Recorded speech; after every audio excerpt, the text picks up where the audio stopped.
श्री गणेशाय नमः। आसरो शिव शंकर महादेव जो धूणी मारो सहाय। आज भगवती माता जा नवराता भी आरंभ थियानी। उन्हीं जगत जननी दुर्गा भवानी माता, वैष्णो देवी माता, अंबे रानी, हिंगलाज माता, माँ लक्ष्मी माता, पूज्य धरती माता, इन्हनि सभिनी जो जयकारो। वरुण अवतार झूलेलाल साईं जे जन्म जो भी अवतरण जो भी ॾिण आहे। चैत्र मास जी एकम उन्हीं चेटी जे चंड जूं भी सभिनी खे वाधायूं। विक्रम संवत बि अॼु खां ही आरंभ थींदो आहे। 2082 आरंभ थियो। विक्रम संवत 2082। अचो त पाण श्रीमद भगवत गीता जे ज्ञान सां जुड़ूं। श्रीमद भगवत गीता अथ दशमो अध्याय। श्री परमात्मने नमः। श्लोक संख्या 6। ओम महर्षयः सप्त पूर्वे चत्वारो मन्वस्तथा मद्भावा मानसा जाता येषाम लोक इमः प्रजा एताम विभूतिम योगम च मम यो वेति तत्वतः स्वविकल्पेन योगेन युज्यते नात्र संशयः। अहम सर्वस्य प्रभवो मत्तः सर्वं प्रवर्तते इति मत्वा भजन्ते माम बुद्धा भावस्मन्विताः मच्चित्ता मद्गत प्राणाः बोधयन्तः परस्परं कथयन्तश्च माम नित्यं तुष्यन्ति च रमन्ति च तेषां सतत युक्तानां भजन्तां पृथ्वी पूर्वकं ददामि बुद्धि योगं तं येन मामुपयान्ति ते।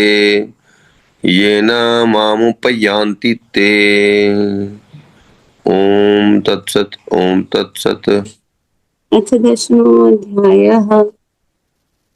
महर्षयः सप्त पूर्वे चत्वारो मनवस्तथा मद्भावा मनसा जाता येषां लोक इमा प्रजा एतां विभूतिं योगं च मम यो वेत्ति तत्त्वतः सोऽविकल्पेन योगेन युज्यन्ते नात्र संशयः।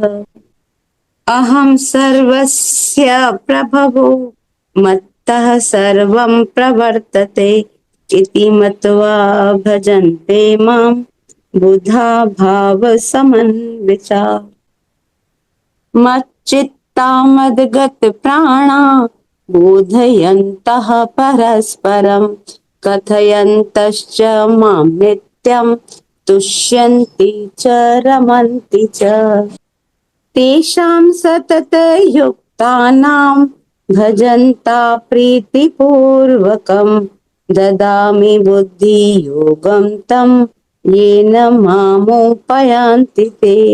तेषां सततयुक्तानां भजन्ता प्रीतिपूर्वकं ददामि बुद्धियोगं तं येन मामुपयान्ति ते।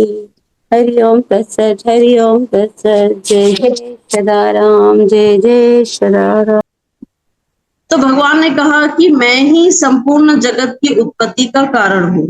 तो इस पर ये यूनिवर्स कैसे एग्जिस्टेंस में आया, ये सृष्टि कैसे चल रही है, कैसे इसकी रचना हुई, इस पर बहुत ही ज्यादा रिसर्च बार बार साइंटिस्ट कर रहे हैं। लेकिन वो कहते हैं ना, भागवताचार्य भी कहते हैं कि जिस दिन साइंस ऊपर पहुंचेगा तो देखेगा कि अध्यात्म तो पहले ही वहां बैठा है।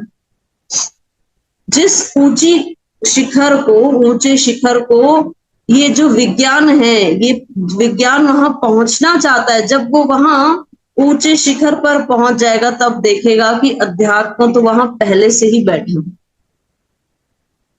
तो आध्यात्मिकता इतनी इंपॉर्टेंट है।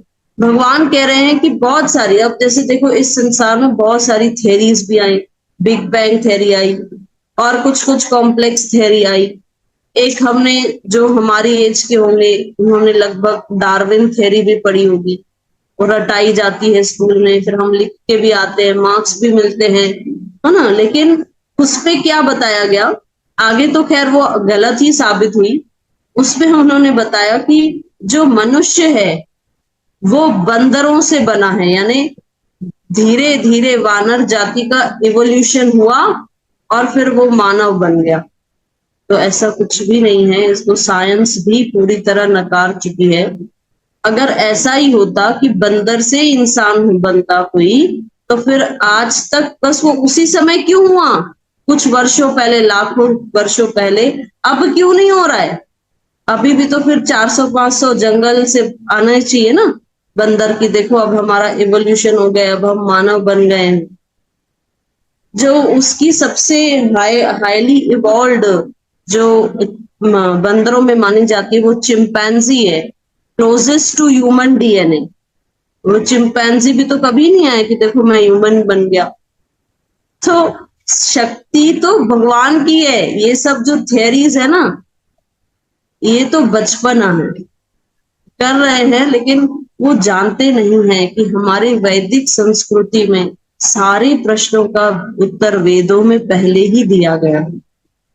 तो भगवान कह रहे हैं कि जो ये समझ जाता है कि मैं वासुदेव ही इस संपूर्ण जगत की उत्पत्ति का कारण हूं, इसका प्रभव हूं, यानी इसका जो क्रिएशन हो रहा है ये मैं ही हूं। तो प्रभु अच्छा वो जान जाते हैं, तो फिर क्या हो जाते हैं, तो भगवान कहते हैं वो मेरी नजरों में बड़े बुद्धिमान हैं। वो जो जान जाता है कि मैं ही, तो पहला तो बुद्धिमान कौन है भगवान की नजरों में, तो पहला जो ये जान जाए कि ये जितनी भी ऊर्जा शक्ति मुझे दिखाई दे रही है इस सृष्टि में, उसका कारण ही भगवान। दूसरा, ये जो सृष्टि जिस शक्ति पर आधारित है, वो शक्ति का जो आधार है, वो जो शक्ति है जिस पर ये पूरी प्रकृति टिकी हुई है, वो कौन है, वो वासुदेव ही है। और दूसरा, ऐसे वासुदेव जो पूरी प्रकृति को ऊर्जा दे रहे हैं, पूरी प्रकृति का आधार शक्ति है, ऐसे वासुदेव से ही मुझे प्रेम करना है और इनकी कृपा प्राप्त करनी है। जो ये समझ जाता है, भगवान कह रहे हैं वो बड़ा ही बुद्धिमान है। ये इसमें भगवान ने कहा ना, बुद्धा भाव समान्विता।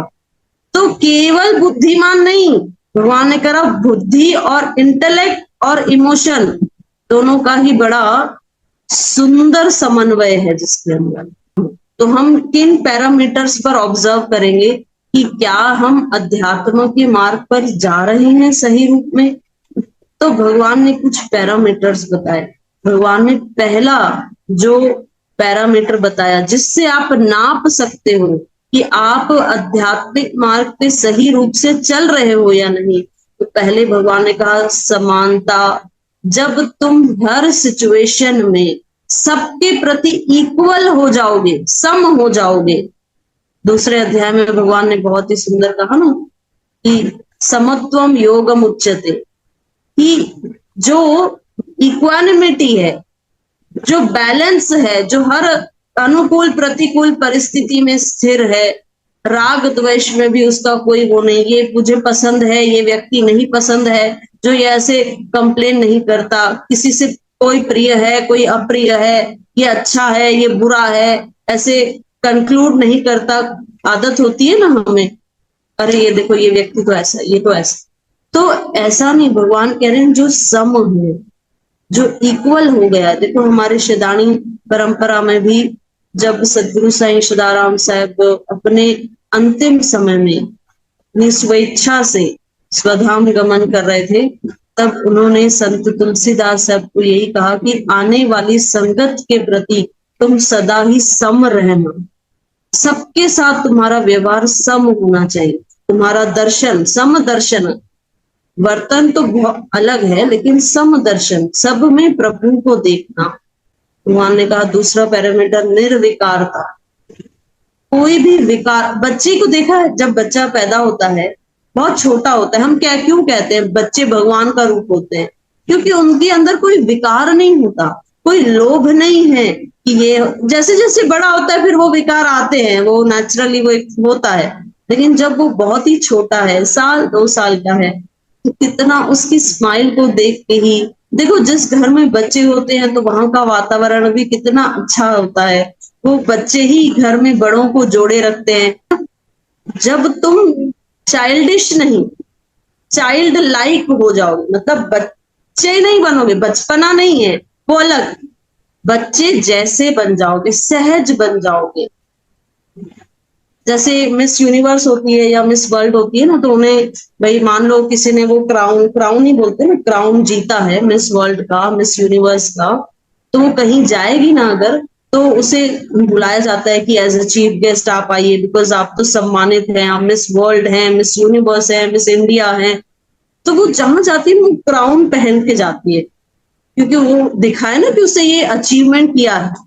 तो ऐसे ही वो तो उसे पहन के जाना पड़ता है, लेकिन भगवान कह रहे हैं तुम हर समय इस संसार में, इस जगत में तुम वो क्राउन पहने रहते हो, मैं ज्ञानी हूं, मैं फलाना फलाना हूं, मेरे पास इतना धन है, मेरे पास ये डिग्री है। भगवान कह रहे हैं कि क्राउन उतार, सहज बन, तभी तो तू मेरे मार्ग पे आएगा। ये जो मैं ऐसा हूं, मैं ज्ञानी हूं, मैं बड़ा डिग्री होल्डर हूं, मैं बड़ा धनवान हूं, ये जो क्राउन तुम ऑल टाइम पहने रहते हो, इसे उतारो, इसका बोझ कम करो और मेरे पास आओ। सहज, जैसे एक बच्चा सहज होता है, ऐसे तुम भी जब सहज बन जाते हो, जब तुम्हारे अंदर कोई विकार नहीं रहता, तब भगवान कह रहे हैं तब तुम आध्यात्मिक जीवन में प्रोग्रेस कर सकते हो, आगे बढ़ सकते हो। अच्छा, फिर तीसरा क्या है प्रभु? भगवान कह रहे हैं निशोक हो जाना। जो शोक है वो भगवान कह रहे हैं जब तुम्हारे जीवन में धीरे धीरे वो कम होने लगे, तब तुम सोचना, तब तुम समझना कि तुम आध्यात्मिक जीवन में आगे बढ़ रहे हो। अच्छा, फिर चौथा चौथा भगवान ने बताया निश्चिंत हो जाना। बार बार केवल हम चिंता ही करते रहें तो भगवान कह रहे हैं फिर तो ये मेरी शरणागति, तुम्हारी शरणागति में ही कलंक है। मैं जब हूं तो फिर किस बात की चिंता? जब मैं बैठा हूं तो मैं आई विल टेक केयर ना।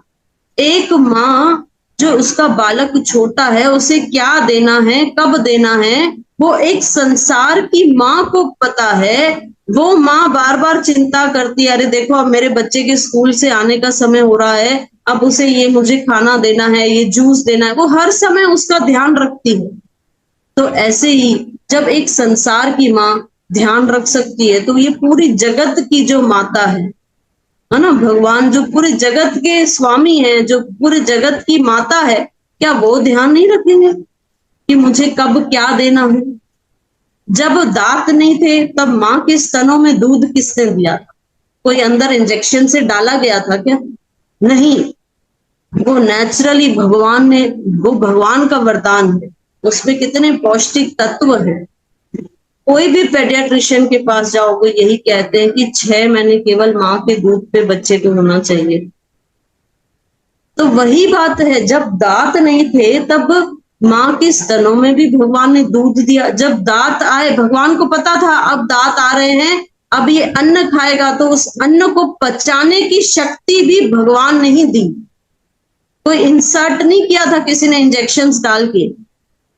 तो भगवान कह रहे हैं जब मैं इतनी छोटी से छोटी बात पर ध्यान रख सकता हूं, तो तुम मेरी सत्ता को, मेरी ऊर्जा को स्वीकार करो और निश्चिंत हो जाओ कि प्रभु बैठे हैं तो कुछ गलत नहीं होने देंगे, माँ है वो मेरी। फिर भगवान कह रहे हैं 5वां पैरामीटर, जब तुम निर्भय होने लग जाओ, जब तुम्हें किसी बात का कोई भय नहीं है, जब तुम निर्भय होने लग जाओ, भगवान कह रहे हैं कि 5 जिसके जीवन में है, जो सम है, जो निर्विकार है, जो निशोक है, निश्चिंत है, निर्भय है, भगवान कह रहे हैं ऐसे जिसके जीवन में ये सब है, वही अध्यात्म असल रूप में आध्यात्मिक है। अच्छा प्रभु, फिर जब भक्त वो ऐसी श्रद्धा से युक्त हो जाता है तब क्या होता है? तब भगवान कहते हैं मत चित्त मत गत प्राणा, निरंतर मुझ में ही उसका मन है। और मुझ में ही वो प्राणों को अर्पित किया हुआ है। प्रभु कह रहे हैं जब उससे मुझसे प्रेम हो जाता है, जब भक्त मुझसे प्रेम करने लगता है, मेरी भक्ति से युक्त हो जाता है, तब क्या होता है, तब वो संसार में भले कहां पर भी हो, कोई भी कार्य कर रहा हो, लेकिन उसका जो मन है वो मेरे पास है ना। तभी तो हमारे सदगुरुदेव ने कितनी सुंदर लाइन देखो, शदानी दरबार से ऐसी सुंदर सुंदर केवल एक लाइन में पूरे सार को बता देते। तो क्या कहते हैं, हत कम में मन राम में। हो गया, भगवान भी तो यही बोल रहे हैं, तू जहां है, तू जो कर रहा है, लेकिन तेरा मन, वो जो भक्त है उसका मन तो मुझ में ही, वो जहां जाएगा वो मुझसे ही जुड़ा रहे। अच्छा, फिर क्या होता है, भगवान कह रहे हैं प्राणों को अर्पण करने वाले भक्तजन मेरी भक्ति की चर्चा के द्वारा आपस में मेरे प्रभाव को जानते हुए तथा गुण और प्रभाव सहित मेरा कथन करते हुए निरंतर संतुष्ट रहते हैं और निरंतर रमण करते हैं।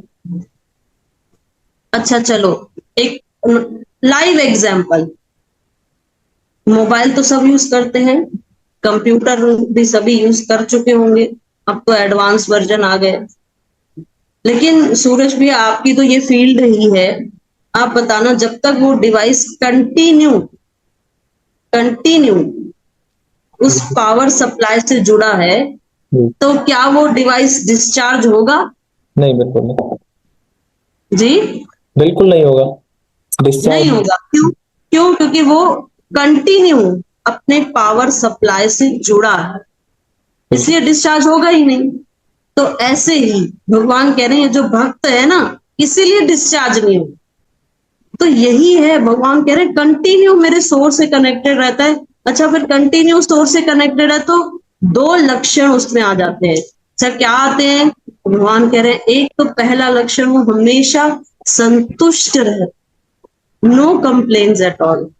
और दूसरा रमंती च, यानी हमेशा रमण करता रहता है। किसमें रमण करता रहता है? राधा रमण में रमण करता है, हमेशा प्रभु के चरणों का आश्रय लेके आनंद में रहता। फिर भगवान कह रहे हैं अंतिम का जो श्लोक है, जो हमारा सबसे प्रिय श्लोक है, जो हमें कंठस्थ है, हृदयस्थ है, तेषाम सतत युक्ता नाम भजताम प्रीति पूर्वकम। भगवान कह रहे हैं जो मुझसे कंटिन्यू कनेक्टेड है, सततम निरंतर जो मुझसे कनेक्टेड है और जो मेरा भजन करता है, कैसे? प्रीति से, बड़े प्रेम से मुझे लाड लड़ाता है, मुझे याद करता है, केवल दिखाने के लिए नहीं। तो भगवान भाव के भूखे हैं, ऐसा नहीं है। भगवान कह रहे हैं जो बड़े ही प्रीति से मेरा भजन करता है, मेरी सेवा करता है, मुझे लाड लड़ाता है, तब भगवान कहते हैं ददामी बुद्धि योगम तम येन माम उपयान्ति, तब मैं उसे ऐसे बुद्धि प्रदान करता हूं जिसके द्वारा वो मुझसे जुड़ सकता है और इस संसार से पार होकर मुझे प्राप्त कर सकता है। वो इम्पोर्टेंट है और कुछ भी नहीं। ओम सर्वे भवन्तु सुखिनः, सर्वे सन्तु निरामया, सर्वे भद्राणि पश्यन्तु, मा कश्चित् दुःखभाग् भवेत्। ओम पूर्णमदा पूर्णमदं पूर्णात् पूर्णमुदच्यते, पूर्णस्य पूर्णमादाय पूर्णमेवावशिष्यते। ओम शांति शांति शांति। ओम।